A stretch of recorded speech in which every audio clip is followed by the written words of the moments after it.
Welcome to the program Agenda. I'm your host, Cito Beltran, and good morning to all of you who are watching us via Cignal TV channels 8 and 250. And thank you for being subscribers of Cignal TV. And also to those who continue to watch us via Facebook here in the Philippines and abroad, especially those abroad who have expressed or at least made us aware na nanonood po sila. Okay, today is November 16, 2021. It's a Tuesday and the weather seems to be cooperating. It can't make up its mind whether it's going to shower or it's going to shine. And anyway, but today we will be having two interviews. One will be a senatorial aspirant and who is a very interesting person because he represents Visayas and Mindanao and has spent a majority of his career in promoting public good and promoting the interest of people in his region. But we will not jump the gun. We will get to him later. We will also be speaking to the representative of the Bureau of Immigration for our viewers, our foreign viewers who may have questions or concerns because napag-alaman po namin, we've discovered and we were informed likewise that there are scammers trying to take advantage of the individuals, foreigners who have business to do or need to have stuff done with the Bureau of Immigration. So we will be speaking with Dana Sandoval later in the program. But in the meantime, let's go first to our daily starter. Daily starter, we all have pasts. Lahat tayo ay may nakaraan. We all made choices that maybe weren't the best ones. Huh? I just hope you did not choose the wrong life partner. But anyway, lahat po tayo may mga ginawang desisyon na maaring hindi kaayo-ayo or hindi tama. None of us are completely innocent. Okay, he who is without sin cast the first stone. But we get a fresh start every day to be a better person than we were yesterday. So, if you lost your temper yesterday and had a fight with your wife, you have a chance today, a new opportunity. Today is a chance for you to make peace with your wife, to apologize, or with your husband, or children, or your parents, okay? If yesterday you were a jerk at work, then today you could eat humble pie and apologize and say sorry to the people at work, etc., etc. Whatever the case may be, there are even some of us who had the chance to help someone yesterday, who had the chance to bail out someone yesterday, but we kind of hesitated and decided not to do it. But today is another day. Today is a different day, and you have a chance to be a better person than we were yesterday. So we hope that you would take advantage of the daily starter and be a better person today, this week, this month, this year. Okay, now let's go to the front page of the Philippine Star. And the headline is Family Siblings Nabbed in Davao. Okay, baka sabihin, sino yung family siblings na yan? The brother and sister tandem, Mohit and Twinkle Dargani, who were ordered arrested or by the Senate for contempt, were finally arrested in Davao Airport, International Airport yesterday after almost 1 month of being unreachable, unavailable, or in the words of some senators, in hiding. They were nabbed while boarding a Learjet 60 that was contracted out of Singapore and was picking them up to bring them to Malaysia. So that's in the headline. The Senate's Office of the Senate Sergeant at Arms managed to grab the brother sister team at the airport and had to put them on another private jet because there were concerns that if the duo were processed through the Davao International Airport Terminal and waited for a commercial flight, some people might intervene or it may complicate matters. So that's the main headline of the Philippine Star. And the header for today, which surprised a lot of people. President Rodi is running for senator and no longer running against Sara as vice president. Okay. The president filed his candidacy as senator via a representative and essentially puts to rest the concerns of many people of a Duterte versus Duterte fight. Okay. So, yan lang po ang well, it's going to be very interesting, but also may I point out to our viewers, this is cause for concern because if President Duterte becomes senator, the presumption of many of his allies who will be a majority in the Senate uh, is that he will become the next Senate president. Now, if President Duterte becomes the next Senate president and his people or his allies hold a majority in the Philippine Senate, what happens then if the next president of the Philippines is Leni Robredo or Bongbong Marcos in particular? Marami pa pong mga kandidato, no? But in particular, if Leni Robredo wins as president or Bongbong Marcos wins as president, what will happen to the Republic of the Philippines knowing that Duterte and Marcos, Duterte and Robredo are at odds? God forbid that this would happen. Let us all pray for our nation. Okay, even uh, anyway, so let's go to the front page. Back to the front page. Back to school. Grade 1 teacher Ruby Monforte checks on the work of her pupils during a tutorial session at the Puray Elementary School in Montalban, Rizal.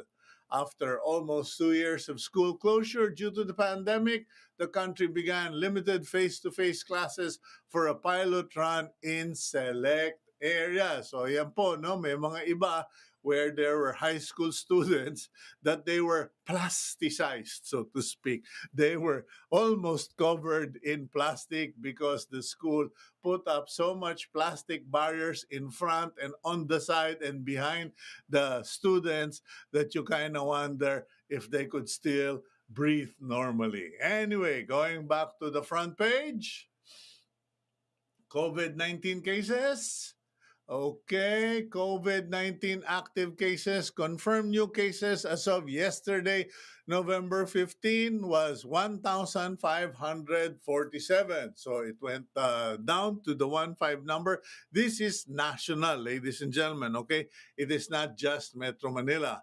And well, at least yesterday, the number of deaths was much lower than the 300 plus that was registered over the weekend. There were 128 deaths yesterday, bringing us to 45,709 Filipinos who have died due to COVID-19. Ayan po. So mag-ingat pa rin po when you go out.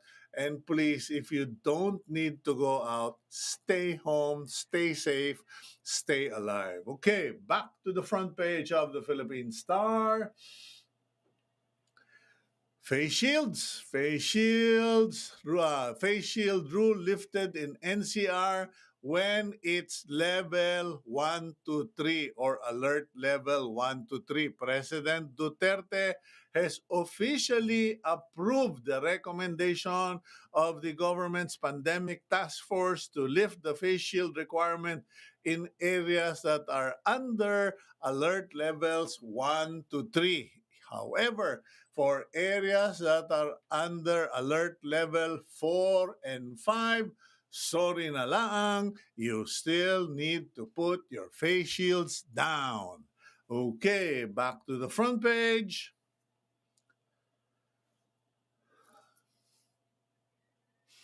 And that photo in the center of the Philippine Star front page is a photo of officers of the Senate Medical and Dental Bureau conducting a medical checkup on arrested formerly executives Mohit and Twinkle Dargani at the Senate the other day. The two were arrested by members of the Senate's Office of the Sergeant at Arms in Davao. Okay, so alam niyo na po yung balitang yan.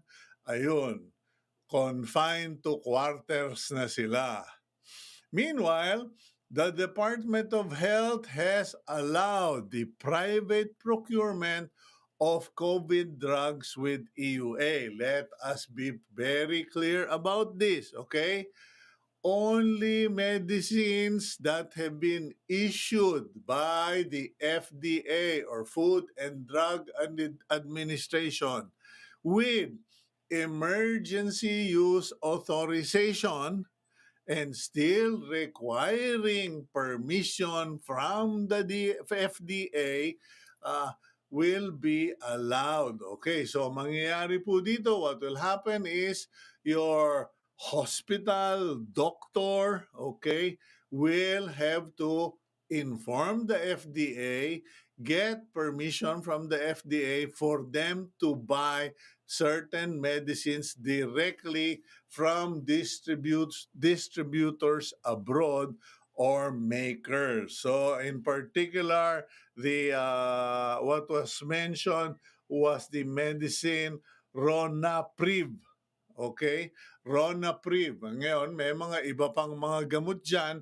We will have to find out first if they have EUA. So anyway, that's a good step forward that allows hospitals to directly purchase. Hindi na po dadaan sa Department of Health ang bilihan ng gamot, okay? Para rin maiwasan yung mga formally anomaly, etc. or COVID-related corruption. Okay. Moving back to the front page of the Philippine Star, Metro Manila mayors look to bar toddlers from malls. Okay, yan po, no? Because there is now a move among the mayors of the 17 localities that they want to stop the entry of infants, toddlers, into malls. Kumbaga, siguro mangyayari dyan baka mga ages sa 1 day to 5 years old. That seems to be the range na will not be allowed inside the malls because they are not vaccinated. In fact, most children under 12 still won't be vaccinated for most likely the next 6 months. So the Metro Manila mayors want to simplify matters, ban the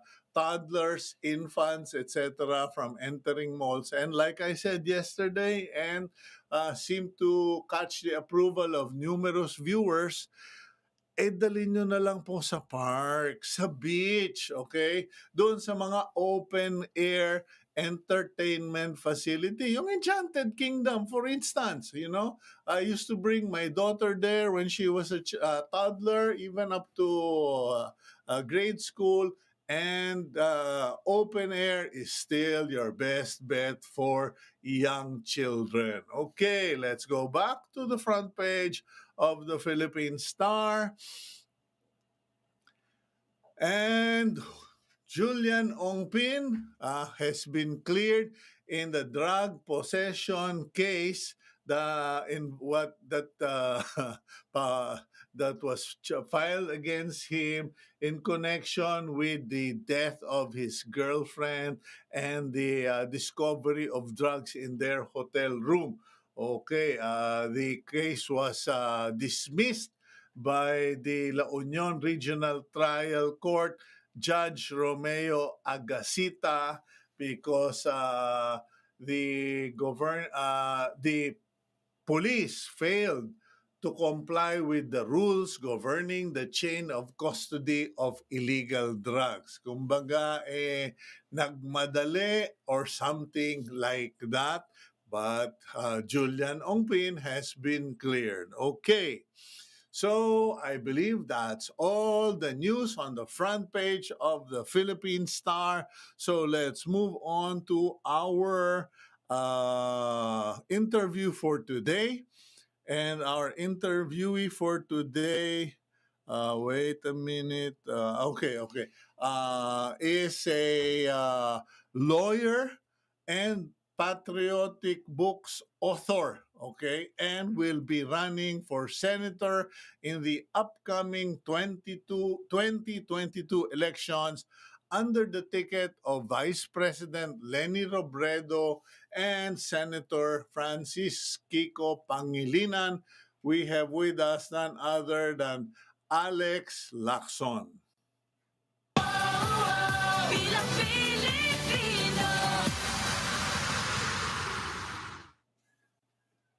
Good morning, Attorney Lacson. Welcome to the program agenda. Magandang umaga po. Magandang umaga, Cito. Magandang umaga sa lahat ng mga nakikinig sa atin ngayong umaga. Okay, ayoko namang simulan sa nega ang ating usapan, Attorney Lacson. But you know, when I reviewed your credentials, you seem to be one of those who believe in the motto, try and try until you succeed. Kasi hindi naman yata tama yung try and try until you die. You have run for congressman, you have run for senator. What keeps you running for public office, and this coming elections you are running for senator? I mean, many people believe that you are a good man, you are a capable lawyer, and thus therefore you have a good track record. Pero parang most people na kilala ko, pare, quit na tayo dyan, gastos, masakit sa katawan yan. Attorney. Maraming salamat, Chito. Si Senator Risa Ontiveros ran for the Senate 3 times before she became a senator, Chito. So it was actually on her 3rd attempt that she made it. No, of course, I think one famous story also is the story of Abraham Lincoln, who lost 8 times before he eventually won. No? So and seeing sa mga nakikita nating problema sa bansa ngayon, Chito, parang nakaka-challenge talaga na kumilos kesa na dyan ka lang sa gilid and because you know that you can do something, you know that you have some programs that you can offer that you believe can help change the lives of many poor people, including the youth. So I think ito yung nagmo-motivate sa akin, yung the desire to see the real change that I want to see. Because Chito, tumatanda na rin ako. In 3 years time, I will be a senior citizen, and yet hindi ko pa rin nakikita yung tunay na pagbabago na gusto ko makita sa bansa. And I am essentially a writer, Chito, no? In fact, the first book that I wrote, ito yung 12 Little Things Every Filipino Can Do to Help Our Country. At ito yung success ng librong ito yung naging dahilan kung bakit naimbitahan ako tumakbo for the Senate, no, by President Noynoy Aquino noong 2010. Tapos he offered me positions in government, but I decided not to join because I thought that was it. Hindi ako politiko. I turned my Mhm. back to politics, and that was it. No, so instead I went back to my work. I continued my advocacy. I continued my passion of writing more books. And but itong latest book ko, which took me almost 8 years to finish. No, this is ito yung 5 years, 500 years without love. This is a political novel, Chito. This is my humble attempt to write a modern version of Jose Rizal's Noli Me Tangere. So, diniscuss ko dito yung what I see as the social ills, the social cancer ng ating bansa. And I offered um, radical reforms na I believe that can address itong social cancer ng ating bansa. And so, Okay. nung nilaunch ko ito last year, uh, maraming nakabasa at again encourage me, Alex, you should try again, and pursue the reforms that you outlined, that you mentioned in the book. But And I guess, Al, yeah, Alex. I mean, I'm just wondering, okay, because yeah, uh, I've always said God places us where He wants us, places yeah, us where we are most effective. And that's why I have declined two offers to run for the Senate in the past. yeah, Because I believe that being in media puts me in a more effective and a better situation where I can be productive. Now, you have made a name for yourself as an author. yeah, Your 12 little things every Filipino can do to help our country actually became a byword during the Aquino administration. I remember, in fact, on social media, pinag-usapan yon. yeah, Why go to the Senate when you could be more effective writing those, those short books. I don't know how you call them. Hindi ako author kasi. Hindi ko alam kung ano yung term for those short books. Pero it seems that given the very short attention span of Filipinos, particularly the young, your style would be very appropriate. yeah. Chito, that book, The 12 Little Things, it's been 16 years since I wrote that book. And in the last 16 years, I've been giving a lot of talks every year to different groups and to different organizations, different communities, including abroad, Filipino communities. And yet, because I believe that good citizenship, responsible citizenship, is a big part of the solution that we need in our country. But it's been 16 years, Chito. It's been 16 years. And still, I have not seen the change that I really want to see in the country. And that's why I shifted into this novel, which is my first novel. And in that book, I tried my best to expose what I believe is the social cancer or the social ills of our country and what could be the possible solution. Okay. And so, Alexa, yeah, there's a request here if you could just refresh people's memory regarding the 12 things every Filipino can do for their country. Kasi even my staff couldn't find a copy of your yeah, book. Parang very limited number yata yung prints. So by itself, medyo collector's item na yung libro mo. And it mhm, has been 16 years. So it's hard to find that book. yeah. It's actually available in my website. It's still available in National Bookstore. It has sold more than 300,000 copies books, Chito. And Okay. yeah, and I think it's being used right now by many schools in high school and colleges and universities. They teach that in NSTP. Mhm. So actually, many students in college So are yung quite copying familiar. available sa'yo is an electronic copy, hindi na yung hardbound or paper copy. Yeah, meron na rin siya electronic copy at meron na rin siyang Uh-huh. Filipino version. Filipino Okay. version. So, Now, and for those who have never read the book, ano ba yung 12 things? Let's go through each of the 12 things every Filipino can do because I think that would give people an idea of who and what you are all about. Oo. The first is the follow traffic rules, follow the law. Uh, yeah, that's the one, Chito. No? One is Mhm. follow traffic rules, follow the law. The essence of this is very simple because traffic rules are among the simplest of our laws in our country. So my idea there is that if we can learn to follow itong the simplest laws in our country, perhaps that could be the lowest form of national discipline that we could develop as a people, and we need a sense of national discipline in our country. You know, the Well, second is that's interesting, Alex, because even Rudy Giuliani, yeah, who became mayor of New York, yeah, became a successful mayor initially by simply implementing traffic rules in New York City. correct. Kasi ang nangyari doon, wala akong pakialam kahit diplomatic plates ka, pag abusado ka na at kung saan-saan ka pumaparada, etc., eh ipatotow ka namin, and then they started finding people for jaywalking, etc. So, contrary to misconception, people who follow traffic rules create a sense of order in Yeah, their community. Okay, yeah. so what's number two? Number two is whenever you buy or pay for anything, always ask for an official receipt. So OR.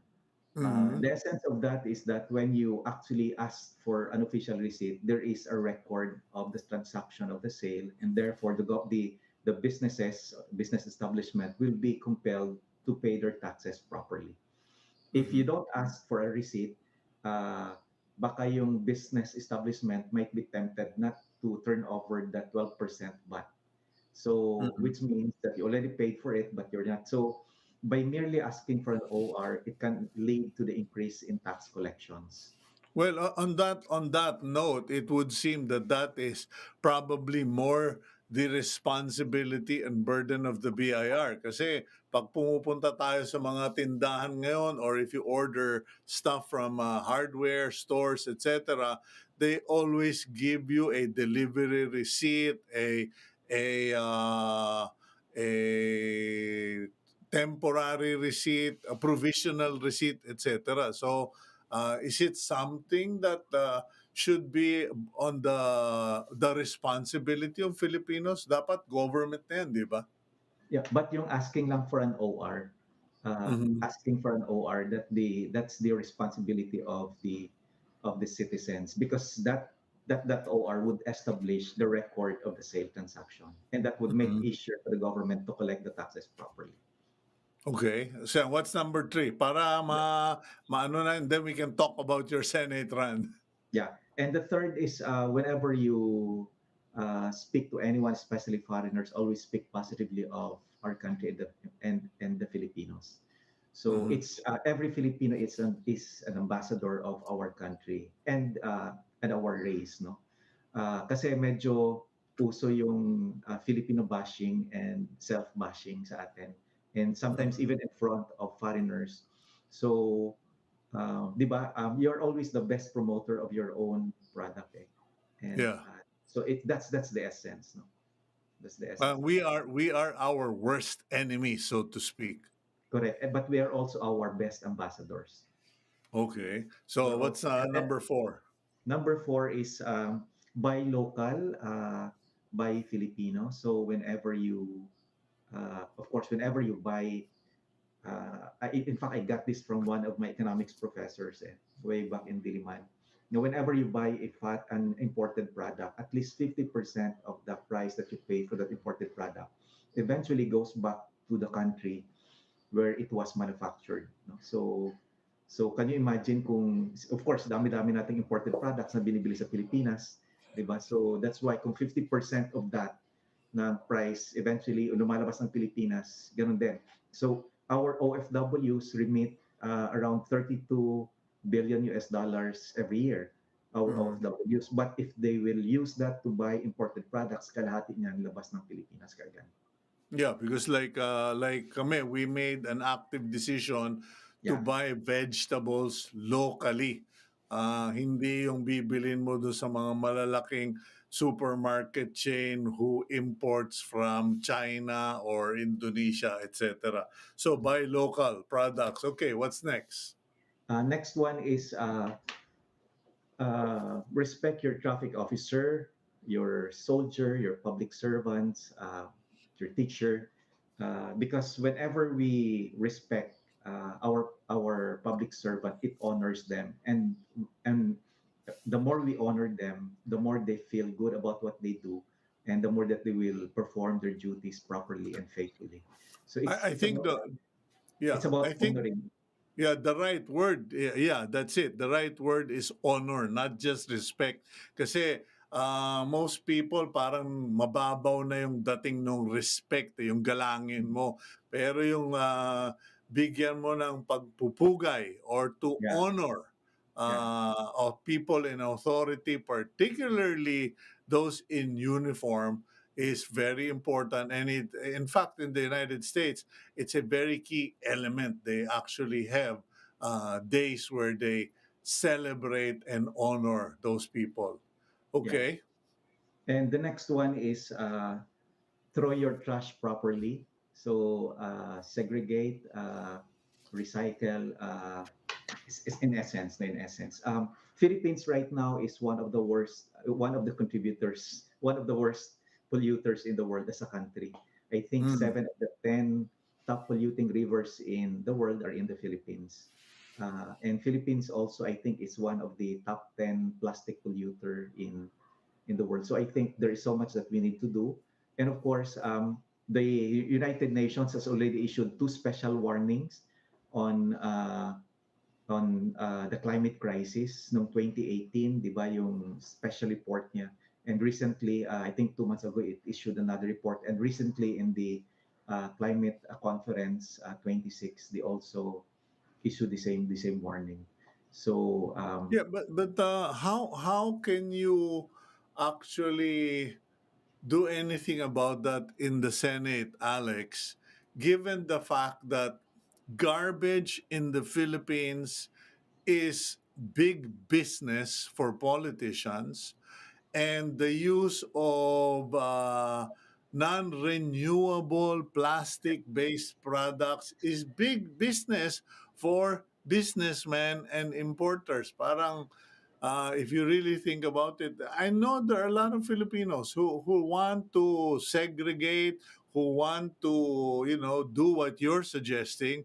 But by the time their trash gets out of the house, especially in urban settings, it's all thrown in all together. Ang hinahanap lang, the only segregation that happens with our garbage is when the garbage collector segregates what he can sell or what he can reuse, and then he just puts everything together in the back of a truck.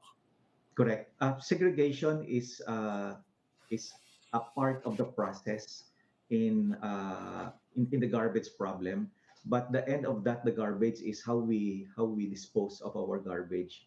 And Singapore is one country that has in Southeast Asia that has, I think, perfected the how they burn they dispose of the garbage. No, their garbage disposal system, although they burn it, no, may incinerator sila, but the incinerator is not causing uh, damage to the environment. It's not the carbon emissions, not that ano.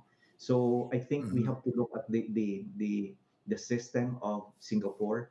In Europe, you have of course Sweden, Switzerland that have also very good Yeah, garbage. but what sort of legislation do you already have any legislation in mind to discourage or to prevent politicians and local businessmen from getting into from conspiring in collect to generate the garbage to be collected kasi milyon-milyon yan eh. Yeah. Milyong-milyong pisong kinikita ng mga politiko at negosyante from the garbage. The legislation will have to begin with the we have to do a really massive and investigation and comprehensive investigation on how we can address how they they make money. Of course, not only make money, but how they handle the garbage disposal system in the country. But but the one that is really causing damage to the country is how they dispose and how we, yeah, essentially how we dispose. Now, do we dispose it by just throwing it irresponsibly in on the soil, on the ground? It's really that, no. So it's really the Mhm. one that is causing much damage too. But I also would like to mention, Chito, that actually this is part of my program. No, a big part of the solution to our climate crisis remains the planting of trees. So reforestation. So of course, the biggest part of the solution is really reducing the carbon emissions. And the government is the biggest player in terms of reducing carbon emissions. No, only by laws and only Okay, by implementing the laws. But the but second, for wait, just on yeah, your tree planting thing, yeah. on your own, what have you done in terms of replanting or tree planting programs? Because some people will always talk about let's do this, let's do that. But when I ask them, teka, ilang daan na ba, ilang libong puno na ba tinanim mo? Oo. But this is not my Chito, this is not my area of expertise. Mm-hmm. My area of focus in the last 20 years is I am a writer of Patriotics Book number 2. I am a good governance and development leader. In the last 10 years, I've been involved in good governance. And number 3, I have been involved in also in trying to create livelihood programs with poor people. So, but it's one of my advocacies, but my advocacy is not the actual planting, but advocacy on the reform side. So Okay, it's okay. about the awareness level.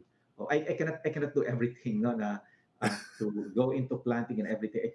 No, but I am familiar, Chito, for instance, that the government has NGP, which is National Greening Program. I monitor this National Greening Program. It was implemented in 2011 under the previous administration. They were supposed to plant 1.5 billion trees, and in fact, uh, well, according to the findings of COA, after I think it was in 2018, so after almost 7 years of implementing the National Greening Program, the achievements were really below par. In fact, less than 20% of the goals were achieved, Wow. despite the fact that the government spent almost 48 billion pesos from 2011 up to 2018.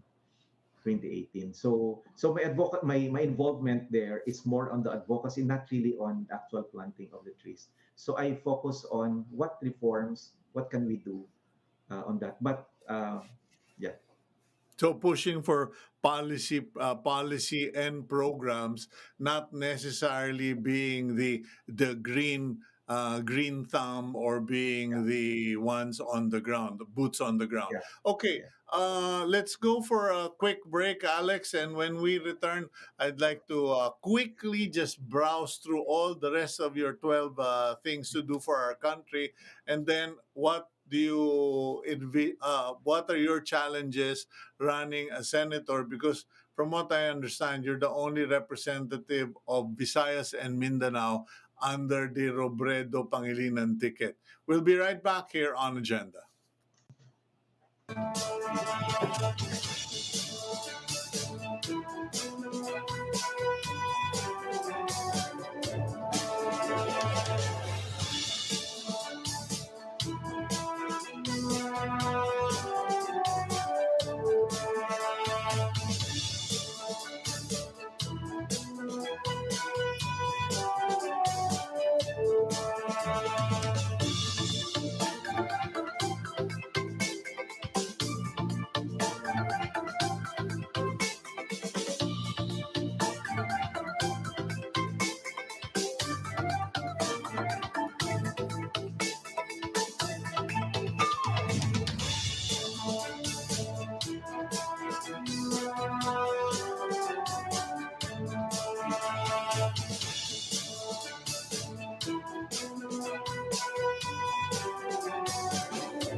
Okay, welcome back to the program agenda. I'm your host, Cito Beltran, and with us this morning is a lawyer and senatorial aspirant under the Robredo-Pangilinan ticket, none other than attorney Alex Lacson. Okay, Alex, quickly, let's just go through. You already mentioned about observing traffic rules, demanding an official receipt from stores, speaking positively of the Philippines, buying local, and honoring authority.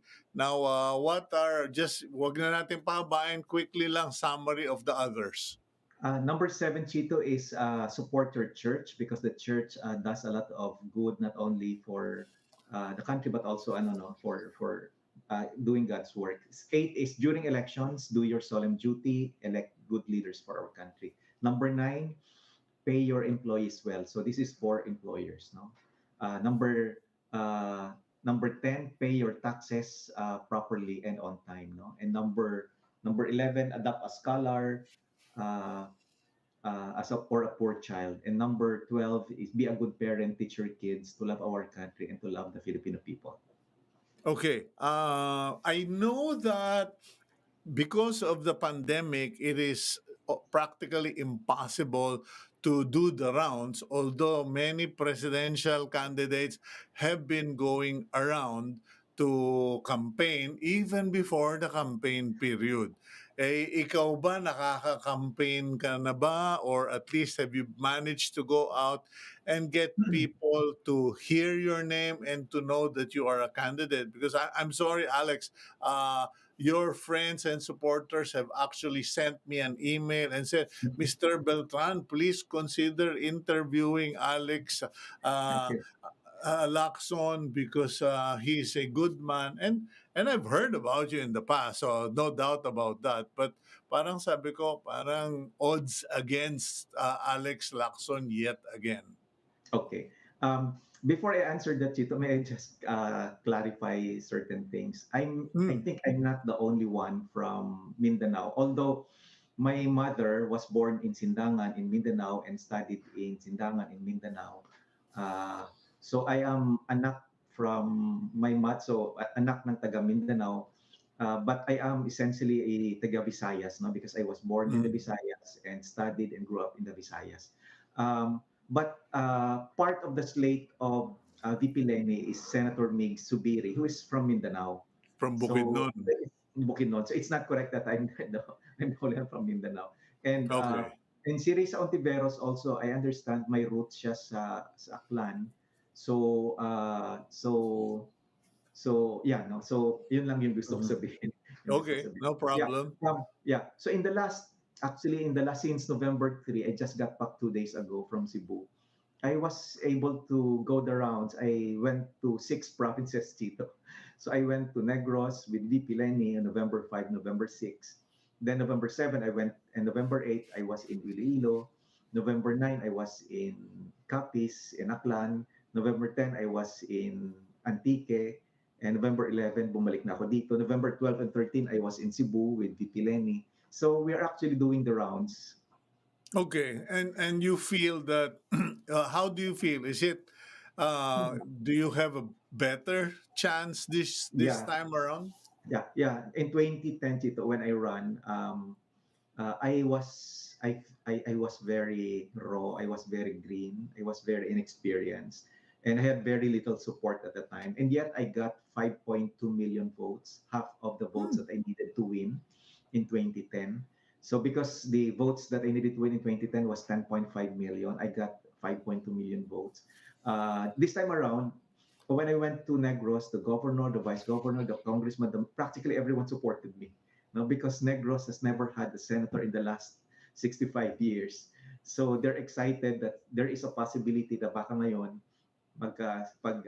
nag-unite lang yung Negros. Iloilo din, because Iloilo, you know, Chito, yung composition ng Senate, 18 senators are from 18 senators are cut from Luzon.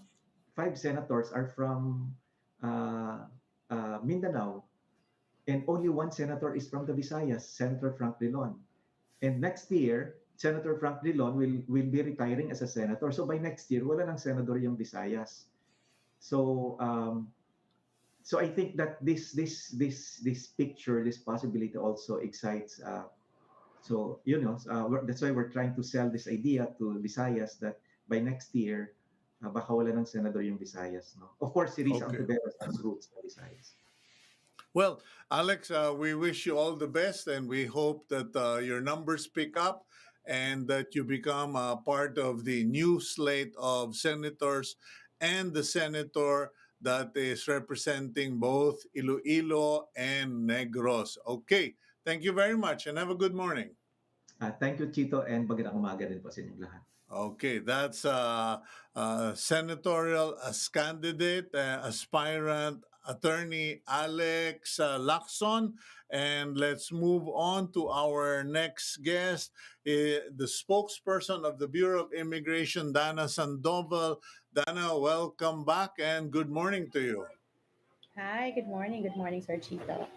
Okay, Dana, alam mo naman, basta pagdating sa BI, pag meron ako nakita, if I see something in the news or on social media that is a cause for concern, we immediately refer it to you. And it seems, or I got the impression that some individuals have been trying to scam foreigners into believing that they can facilitate processing with the Bureau of Immigration, etc. Could you elaborate on this recent scheme and what our foreign guests and friends should have in mind?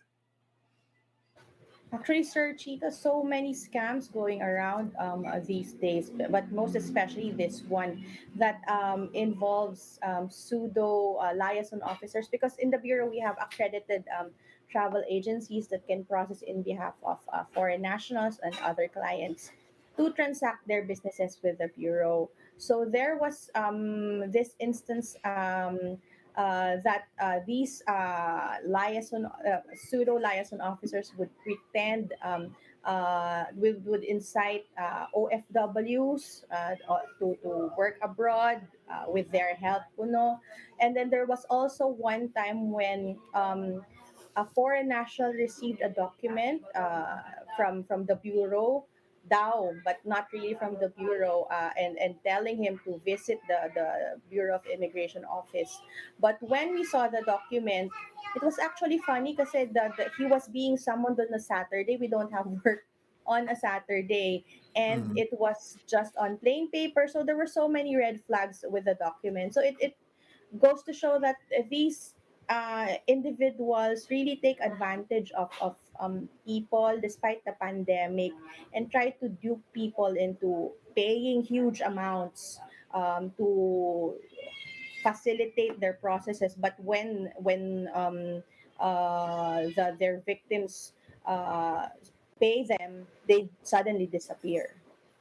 Okay, so the best thing is so what are your suggestions, Dana? Because let's say, okay, first of all, foreigners who need to, I suppose, renew papers or file papers with the Bureau of Immigration, are they still required to go in person, or are they advised to go in person, or is there a website that they should first go to and then wait for instructions from that website, for instance? Well, they have options, Sir Chito. If they want to go there in person, and there are certain transactions that they have to go to the bureau in person, like getting your biometrics done. So they have to go to the online appointment system. So through our website, there's a button there on the left side, the lower left, where they can set their appointment with the bureau. But if they are going through an accredited travel agency, they should also check the website. We have a lister of all the accredited agencies of the bureau that that can process the documents on their behalf. Okay, now what are the scams? So first, there are fake Bureau of Immigration agents.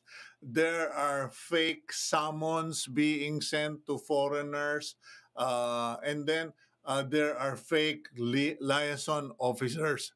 How can foreigners know that people they are dealing with are authentic? Meron bang call a friend ang Bureau of Immigration where, Miss Dana, could you please inform us if Mr. So and so with this is an agent, etc.?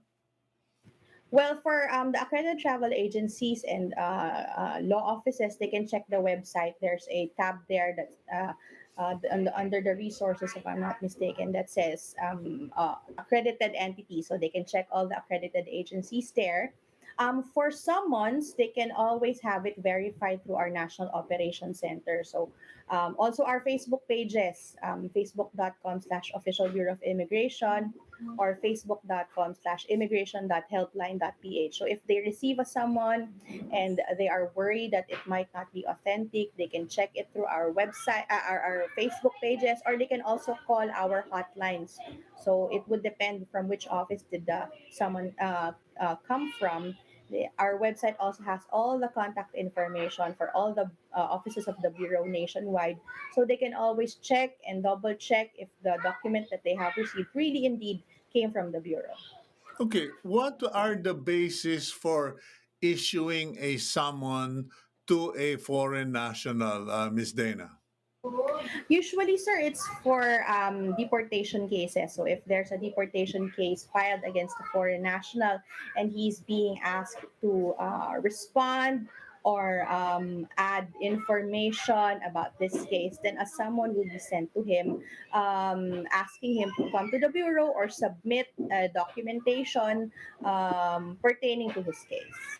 Okay, let me clarify that. Okay, so regardless of what the nature is, the Bureau, except for blatant criminal activity, the Bureau does not send agents to grab people. Kasi in the past, before you guys cleaned up the bureau, one of my friends became victim of that.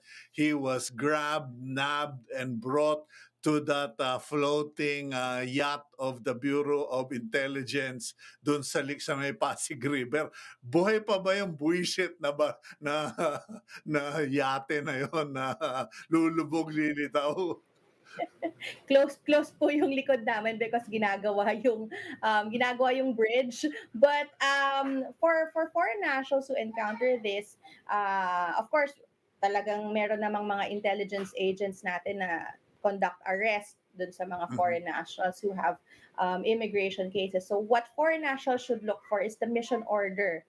So it's a signed document signed by the commissioner stating that you, a foreign national, you have a case with the bureau, you are being arrested for this Mhm. and that. So it's a written document, it's signed by the commissioner. So that is what they should look for.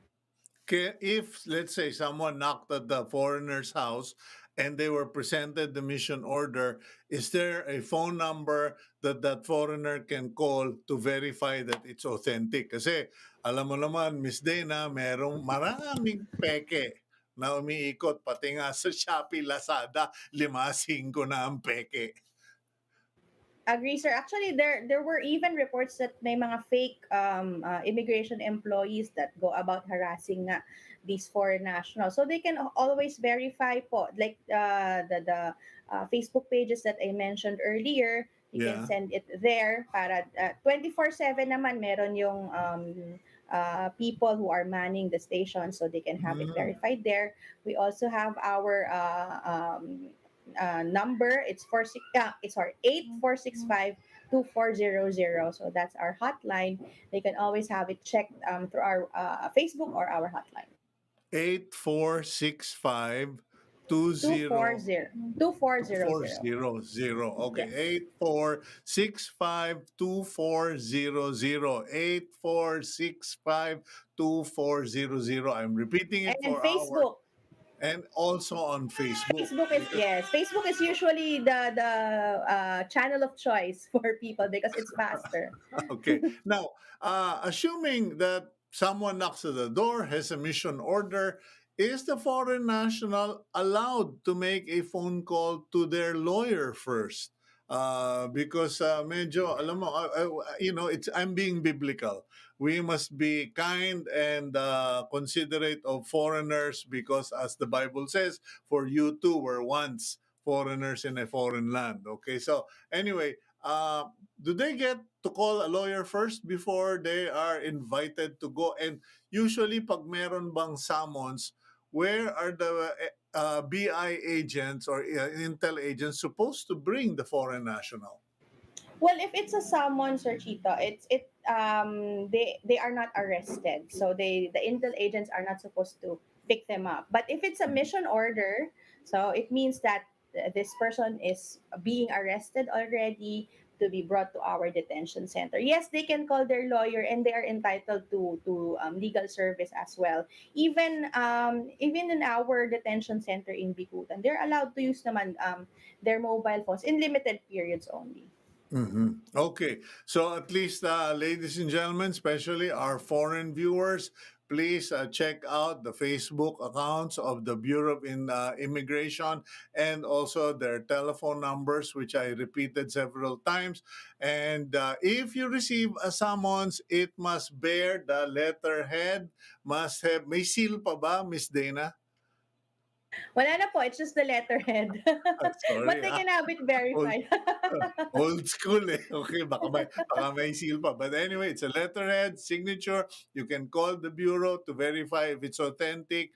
But if the guy shows up with the mission order and several people, call your lawyer first before you go outside the door because we want to be sure that we do not have another series of kidnappings, especially with the elections coming up. Okay. Now, Miss And Dana, always look for the mission order. Always look for the mission order. always look for the mission order. Now, how are things at our counters? Because I know that there's going to be a wave of arrivals. How are you folks preparing for this? Um, the foreign arrivals recently is not too high. So Mm-hmm. actually, from 2020 to 2021, there was a 72% drop in the total number of arrivals in the Wow. country. So for this year, we are expecting things to pick up a little bit during the holiday season because balikbayan, Yeah. OFWs, of course, would be coming home. But we're still not seeing pre-pandemic figures, but in any case, we have already added more people in our counters. We have recently hired, I think, 100 immigration officers, Mm-hmm. and coming up soon is another batch of 195 immigration officers to make sure that our counters are fully manned during the peak season. And we are relaunching the use of our e-gates, which was temporarily stopped because there was a fear of contamination or Mm-hmm. spreading of COVID-19 when you use it. But now we have instituted disinfection measures to make sure that it prevents the spread of COVID-19, and at the same time really helps make the process of arriving passengers faster for everyone. Okay, so I'm assuming that all personnel manning the counters are required to be fully vaccinated. Our vaccination rate is already, I think, more than 60% nationwide. And in the Metro Manila, almost all of those in Metro Manila have been fully vaccinated. Those who have not yet been vaccinated in the provinces are just waiting for their schedules. Mhm. But the Bureau is targeting probably by the end of the year to get 100% vaccination rate for the employees. Okay, well, thank you once again, Ma'am Dana Sandoval, and we wish all the best for the members of the Bureau of Immigration. Thank you for your time today. Anytime, sir. Thank you, and please stay safe. Okay, that's Miss Dana Sandoval, spokesperson of the Bureau of Immigration. And now I leave you with our week's blessing. Our Vic, uh, the week's blessing, please. Okay. Here we go. Beloved, I pray that all may go well with you and that you may be in good health as it goes well with your soul. From the third book of John, chapter 1, verse 2. Have a good day. God bless all of you. That is today's agenda. And please keep it here on One News PH.